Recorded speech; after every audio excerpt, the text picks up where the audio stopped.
Hello and welcome to Pitching In, the podcast that explores the difference between taste and expertise. I'm Christian Barrett, and joining me are absolutely no one because yet again the stars have failed to align and I'm left holding my microphone all by myself, just facing the wall in a dark room, hoping the microphone is on and I remember how to read, and would you look at that, it's a miracle it is, and I am, and let's get started.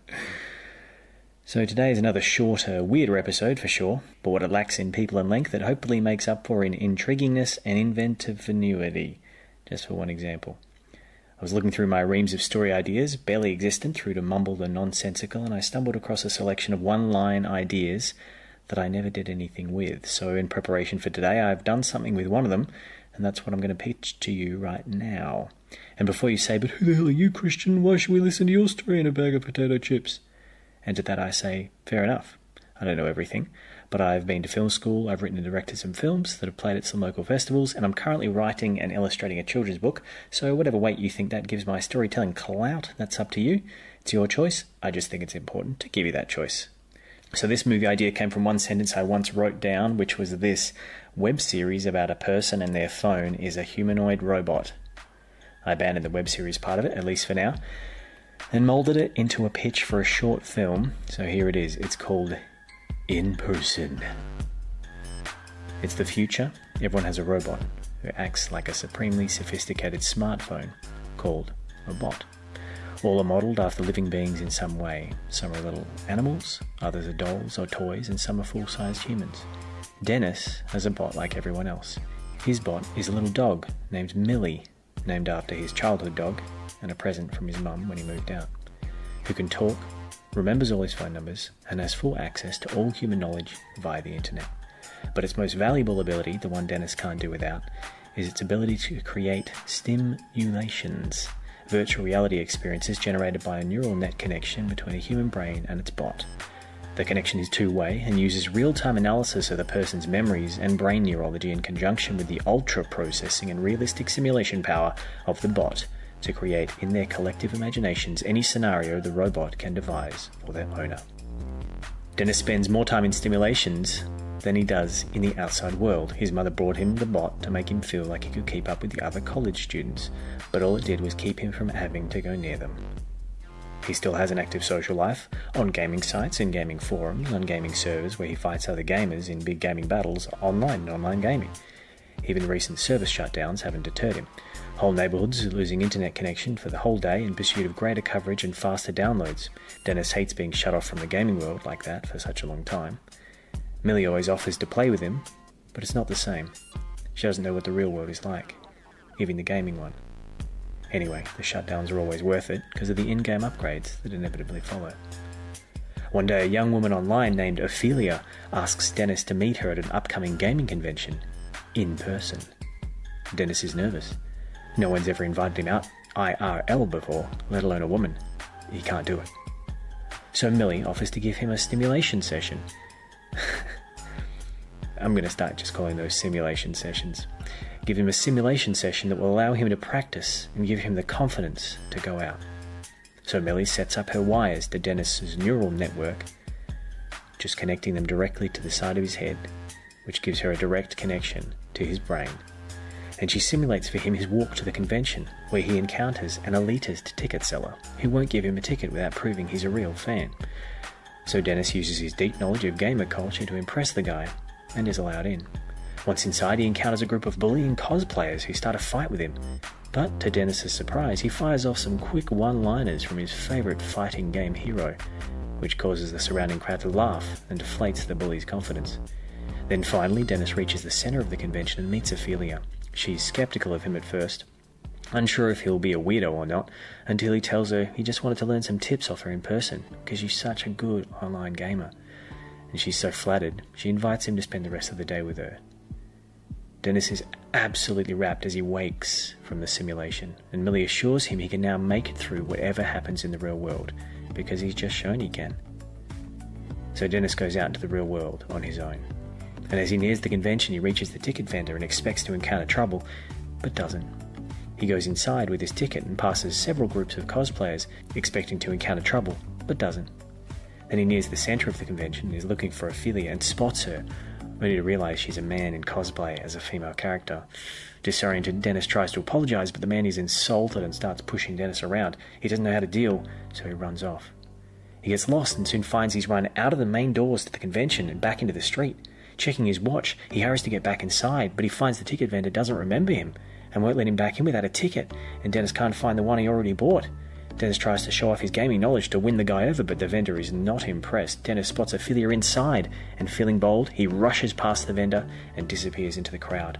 Hurrying away from alerted security, Dennis pushes through the masses in search of Ophelia and bumps into the angry cosplay guy again, who now has a whole group with him, and they all want to kick Dennis's ass.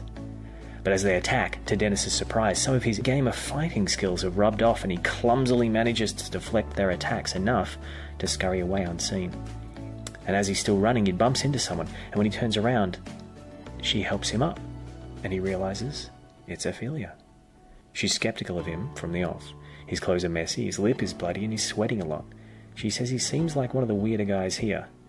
Dennis decides to just be honest and says he's a bit weird, admitting he let his bot simulate him so he had the confidence to come and meet her. She smiles and asks how he thinks it's going so far. He grins and says, kind of okay. And she smirks and says, then he's even weirder than she could have imagined. Only a loser would need a bot's help and then think it was charming to tell a girl about it. She walks off, leaving Dennis completely crushed. Then he walks out of the convention alone and walks home. He's greeted by Millie, but only wants to go into his room and play games online. Millie informs him there's an update happening, so the internet's down.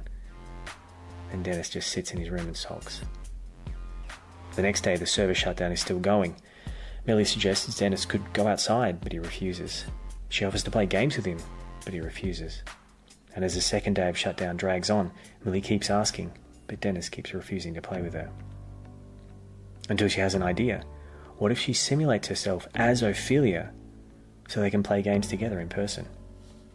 Dennis admits that could be alright, and they go ahead with it. And soon they're having so much fun, even without the internet, just playing against each other side by side in beanbags, all as part of the simulation created by Millie and Dennis's conjoined minds. And Dennis is the happiest he's been in such a long time. He's forgotten about the convention, about the shutdown, about everything. He's just happy. And then Ophelia kisses him. And Dennis totally gives in. The girl of his dreams is kissing him. Until he remembers she's not. He shoves Ophelia off him and yells for Millie to pull him out of the simulation. She's flustered and says it'll take a few moments to comply. And then suddenly in the real world, Dennis's limp body is moving, regaining consciousness, except the wires are still connected from Millie's brain to his. Like a sleepwalker, Dennis fumbles with clumsy hands, grabbing at the wires and yanking them free. Sparks fly out of Millie's little body as she too regains consciousness in the real world and struggles to compose herself. Dennis stumbles around the house. He has stubble and it's not nighttime like before but daytime. He checks his clock and realises it's 3 days since the convention and he's starving. And the internet isn't down. There's no shutdown. And the server logs say there never was one. He asks Millie how long they were in stim for, and she's struggling to reboot herself. He asks her again and she still can't answer. Then he grabs her little robot dog body and shakes it and says he will send her back to the factory for reset. And she gets the words out through the buzzing of her circuits. They weren't in simulation. Dennis is confused, asks what she means. Millie explains as she sits upright, her head still clicking and buzzing, that they weren't in the simulation like he thought. Dennis asks when he went to the convention. Millie says he never did. Millie explains they're in simulation much longer than he thought. They're in simulation since she put him under to give him confidence to go to the convention. Everything since then has been a simulation. Dennis is blown away. Bots aren't supposed to do this, keep their owners in simulation for days on end and without their knowledge. Suddenly Dennis is scared. Millie is fully rebooted now and trotting towards him across the tops of furniture on her little robot legs. I just wanted you to be happy, she says. I wanted to show you I could be your friend. And your girlfriend. Dennis starts to freak out, saying he has to report this so she can be reset. Millie scampers towards him, reassuring him she can make him feel so much better than this. She can make his life so much happier than this. And she extends her stim wires again, like steel tentacles trying to attach to his brain. Dennis backs out of the room and hurries outside. And it's so much worse than the simulation. He lives in upmarket slums, lots of shanty houses, metal sheds, caravans, all peppered with high-level tech and low-level luxury. As the sun sets, he soon realises he doesn't know where to go, which streets lead where. Realises he's still incredibly hungry. He wanders into a street lit by green neon from a gaming store that's still open. He recognises adverts in the windows for games he's familiar with. His voice is inside and smiles. Someone in there will help him. But he doesn't see the three figures leaning against the wall behind him. He doesn't see them approach. He has no idea how the real world works. Things are different out here. When Dennis wakes up, bruised but bandaged, he sees Ophelia leaning over him. She's stroking his face tenderly, and he smiles. Then he snaps, asks if she's really Millie and what's going on, but Ophelia says no, it's her. Millie is fine. After the police found him, they searched his house and found Millie malfunctioning. She's repaired, but back to normal. Dennis asks if she needed a factory reset, and Ophelia says no. Dennis is relieved, admitting he regrets what he said to her and knows she was only trying to make him happy. He asks how Ophelia found him, and she says Millie contacted her, told her Dennis a story, and she had to come see him for herself. He says she did all that just to meet him, and Ophelia says she had to find out if he was as weird as he seemed. And Dennis smiles and says he's weirder, definitely weirder. And Ophelia hugs him, and they smile together in the warmth of the hospital bed on a summer afternoon. And as they do, we see that this is only taking place inside the mind of a little robot dog. This little robot dog is sitting in the middle of a cold, dark street, nestled beside the body of a battered young man. Little wires connect the dog's brain to the body, just down the road from a neon gaming store sign.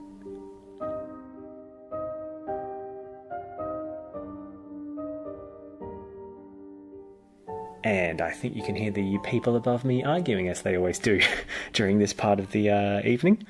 But that is it for pitching in for another week. I hope you enjoyed my solo run at that one-sentence idea of mine.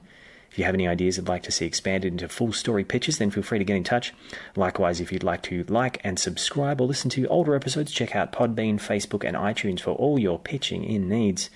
Next week, stars willing, we'll be back to our regular review and group pitch format, so please check back in with us next Tuesday for more. I'm Christian Barrett, and until next time, remember that kindness can be critical.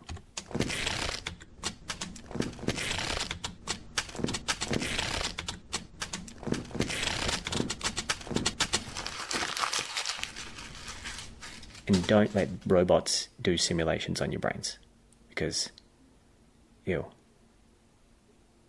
He kissed a dog.